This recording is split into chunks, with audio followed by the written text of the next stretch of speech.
Over the years, we have seen many cults arise in our world today.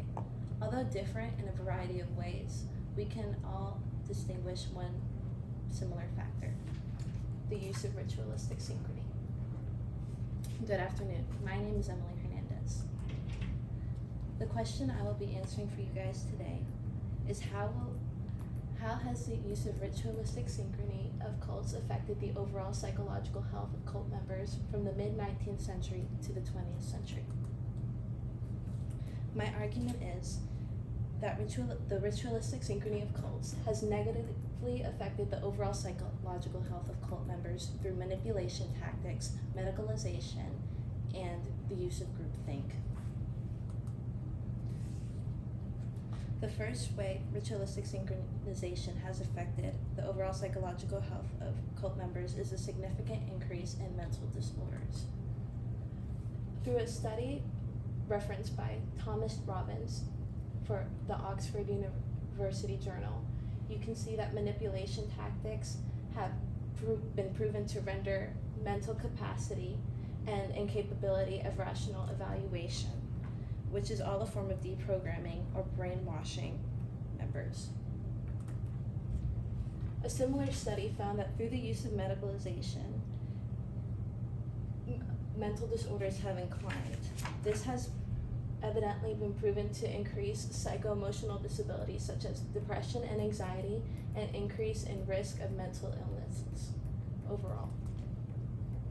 According to the cultural evolutionary trade-off of ritualistic synchrony, it can be seen that the increase of control and synchrony overall has decreased creativity, complexity, and word count, as well as decreased the use of information pooling, initial arguments in conversations, and repetition in conversations.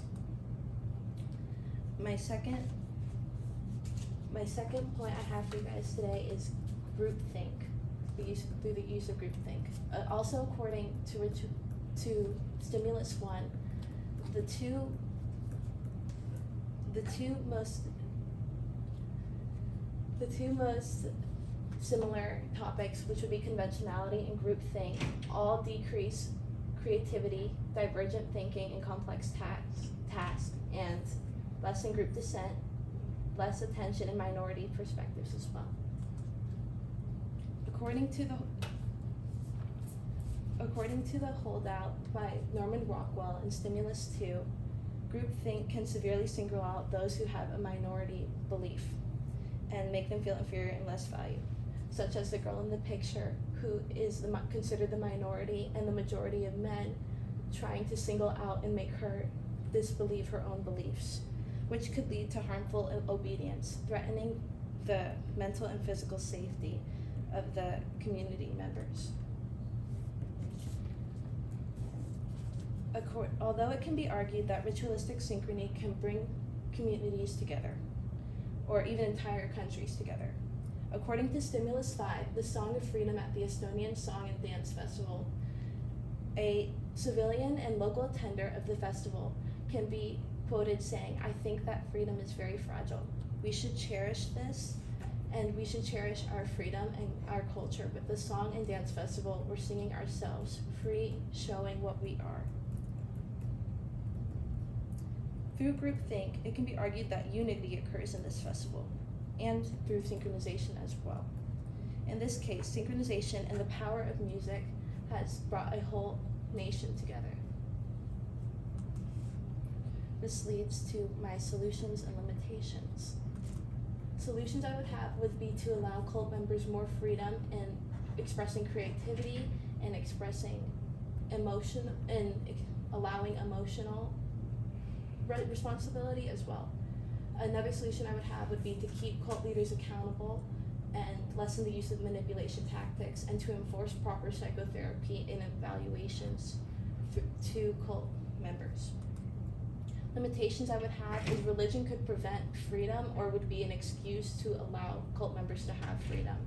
Another limitation I would have was it would be hard to maintain 100% accountability for keeping cult leaders accountable due to the seclusion that goes on in cults. My third limitation would be cult members might be influenced to reject care through groupthink, which could also be another factor of harmful obedience. Here are my citations. Thank you. Any questions? 2 questions for you. First up,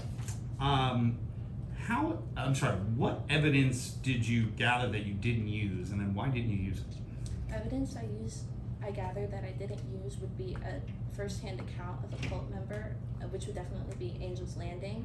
I didn't use it because her account had to do with mainly a lot of assault, which doesn't go on in a lot of cults, and I didn't want that to be the only perspective that would have. Okay, and if you had more time, what additional research would you have conducted on this issue?